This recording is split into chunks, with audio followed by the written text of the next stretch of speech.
కానీ ఏంటి వరుస అరెస్టులట ఆల్రెడీ పిన్నెల దగ్గర నుంచి ముహూర్తం మొదలు పెట్టారట ఇంకా వరుసగా అవుతారట మీకు చాలా ఇష్టమైన రోజా గారు వీళ్ళందరూ ఇదిగో అరెస్టు అదిగో అరెస్ట్ అంటున్నారు ఆడతా ఆంధ్రాలో 100 కోట్లు స్కామ్ అన్నారు బైరెడ్డి అలాగే రోజా గారు అరెస్ట్ అని చెప్పి పెద్ద ఎత్తున అన్నారు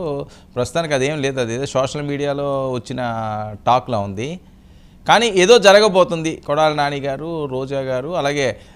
పిఠాపురం వెళ్తున్నారు పవన్ కళ్యాణ్ గారు 3 రోజులు మీకు తెలిసే ఉంటుంది కదా అక్కడ ద్వారంపూడి గారికి గ్రంథి గారికి తప్పకుండా ఉంటుంది ఏదో అని మరొక సోషల్ మీడియాలో వైరల్ అవుతున్న నేపథ్యం ఏమన్నా ఉన్నాయా ఇన్పుట్స్ ముందుగా మీకు అలాగే ప్యానల్ ఉన్న పెద్దలకి 99 వీక్షకులకు నమస్కారం సార్ మీ అందరికీ తెలిసిందే ఆడదాం ఆంధ్ర అన్నారు కానీ ప్రజల జీవితాలతో ఆడుకున్నారు 5 ఏళ్ళు మీకన్నా మంచి ఆటగాళ్ళమని ప్రజలు నిరూపించి మరి గట్టి గుణపాఠం అయితే ప్రజలు చెప్పారు సో అది వీళ్ళు యాక్సెప్ట్ చేయాల్సి తీరాల్సిందే ఎందుకంటే ఆయన ఒక పాట రాయించున్నాడు జగన్మోహన్ రెడ్డి గారు ప్రజా తీర్పే నాకు అనుకూలంగా ఉంటుందని లిరిక్స్ చాలా బాగా రాశాడు అసలు ఆ పాట విని వైరల్ అయిపోయింది ఆ సాంగ్ మాత్రం వాస్తవ రూపంలోకి వస్తే ప్రజల తీర్పు వ్యతిరేకంగా ఉందని జగన్మోహన్ రెడ్డి గారికి కూడా తెలియదట చివరిదాకా అక్కడున్న ఇన్ఫర్మేషన్ ఏంటంటే వైసీపీ క్యాడర్ నుంచి మాకు ఈవెన్ సజ్జల గారు కూడా నన్ను మోసం చేశారని జగన్మోహన్ రెడ్డి గారు ఫ్రస్ట్రేట్ అయ్యే విధంగా అక్కడ ఎలక్షన్ రిజల్ట్ వచ్చిందండి సో జగన్మోహన్ రెడ్డి గారు కూడా ఊహించినంతగా దోచుకున్న నాయకత్వం వీళ్ళది ఆయన దోచుకుని ఒక ఎత్తు అయితే ఆయన ఎమ్మెల్యేలు ఆయన కార్యవర్గం ఆయన పేటీఎం కార్యకర్తలు ప్రతి ఒక్కరు దోపిడీకి పాల్పడ్డారు సార్ సో ఈ రోజు అధికారంలోకి వచ్చిన మా తక్షణ పని ఏంటంటే ప్రజల పక్షాన్ని నిలబడడం ప్రజలకు ఇచ్చిన హామీని ఇంప్లిమెంట్ చేయడం అలాగే ప్రజల సొమ్ము ఎవరైతే తిన్నారు జగన్మోహన్ రెడ్డి గారితో మొదలు ప్రతి ఒక్కరు అక్కడ దోపిడీకి పాల్పడ్డారు సో అందరి చిట్టాలు బయట తీస్తాం అందరికీ శిక్షలు పడేలాగా చూడటమే మా తక్షణ కర్తవ్యం ఆ డబ్బులు రాబట్టం మాకున్న ముందు టాస్క్ అందులో భాగంగా నాకు అతి ఇష్టమైన చాలా చాలా అభిమానించే మా రోజా గారు మా చిత్తూరు జిల్లా నుంచి టూరిజం శాఖకి కుసింతైనా అభివృద్ధి చేయకుండా ఆడదాం ఆంధ్ర పేరుతో అలాగే జగనన్నకు భజన చేయడంలో బాగా దర్శనాలు చేయించడంలో చాలానే మూట కట్టారు ఆ మూట కట్టిన దాన్ని పెట్టుకొని ధైర్యంతో ఎలక్షన్ కి ముందుకు వచ్చి అడ్డమైన కూతురు అంటే ఎలక్షన్ కి ముందు రోజు రిజల్ట్ వచ్చే ముందు రోజు కూడా సిగ్గుందా అని పవన్ కళ్యాణ్ గారిని సంబోధించి మాట్లాడింది ఈమెకు సిగ్గుందా ఈ రోజు ఓడిపోయిందే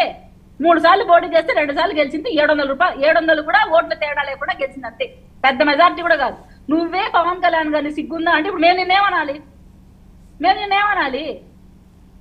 నోరు ఉంది కదా అధికారం ఉంది కదా అని విచ్చలపిడిగా వీళ్ళు మాట్లాడిన ప్రతి ఒక్క రోజు అనుభవిస్తున్నారు ఈరోజు అసెంబ్లీ గడప తొక్కనివ్వని పవన్ కళ్యాణ్ గారిని ఆయన అసెంబ్లీలో కూర్చుంటే రావడానికి దమ్ము కూడా లేకుండా జగన్మోహన్ రెడ్డి గారు వెనకని చెప్పారు ఫ్రంట్ ఫేస్ నుంచి వస్తే ఎక్కడ అమరావతి రైతులు అడ్డుకుంటారో అని బ్యాక్ డోర్ నుంచి వచ్చారంట సార్ అది కూడా ప్రమాణ స్వీకారం చేసి ఒక 2 నిమిషాల ముందు వచ్చి ప్రమాణ స్వీకారం చేసి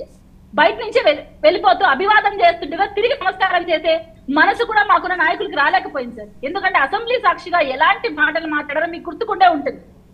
అసెంబ్లీలో ప్రజల సమస్యల గురించో పెట్టే బిల్లుల గురించో మాట్లాడాల్సి పోయి ప్రజా తీర్పుకు వ్యతిరేకంగా అక్కడికి వెళ్ళి ప్రతిపక్ష నేతల వ్యక్తిగత జీవనం గురించి మాట్లాడినప్పుడే జగన్మోహన్ రెడ్డి గారి పతనం ఆరంభమైంది ప్రజల దృష్టిలో ఈరోజు లక్ష్మణ్ గారు సంకలు గుద్దుకొని ఓని వైసీపీ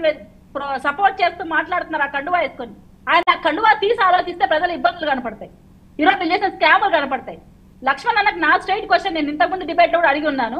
ఋషికొండ గురించి ప్రెస్ మీట్ పెట్టి దమ్ము ఎందుకు జగన్మోహన్ రెడ్డి గారికి లేకుండా ఉంది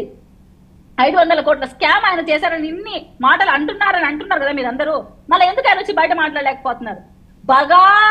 ఉపన్యాసాలు చేసే రోజా గారు ఎందుకు మాట్లాడలేకపోతున్నారు ఎందుకు ఆమె ఏడుస్తూ మాట్లాడుతోంది ఎందుకు ఓటమిని యాక్సెప్ట్ చేయలేకుంది ఇదే డిబేట్ లో వెంకటరెడ్డి గారు మొదలుకొని ప్రతి ఒక్క మీ అధికార ప్రతిని అన్నారు ప్రజల తీర్పే మాకు శాసనం ప్రజలు మా పక్షాన ప్రజల తీర్పు ఈరోజు మీరు చూశారు కదా ప్రజలు మీకు వ్యతిరేకంగానే ఓటేశారు కదా అప్పుడు మీరు తప్పుడు పరిపాలన అందించాలని మీరు ఒప్పుకుంటున్నారా ఒప్పుకొని మీరు ఎలా మంచి పరిపాలన చేస్తున్నారో మమ్మల్ని చూసి గమనించాల్సింది పోయి ప్రతిరోజు ఇలాగే టార్గెట్ చేస్తూ కూటమి అభ్యర్థుల్ని కూటమి ప్రభుత్వంని విమర్శిస్తూ వస్తున్నారు ఇంకా మీ పతనాన్ని ఆ 11 స్థితి నుంచి 0కి నాంది పల్లికి దశగా మీ అడుగులు వేస్తున్నారు తప్ప ప్రజలకు మంచి చేస్తున్న ప్రభుత్వాన్ని వాళ్ళని సపోర్ట్ చేస్తూ మాట్లాడదామని ఒక్క మాట మేము మాట్లాడడం లేదు నేను ఒకటే మాట చెప్తాను ఎవరైతే ప్రజలకు వ్యతిరేకంగా స్కాములు పాల్పడ్డారో రోజా గారితో మొదలు క్యాసినోలు నడిపిన గుడివాడ నాని గారు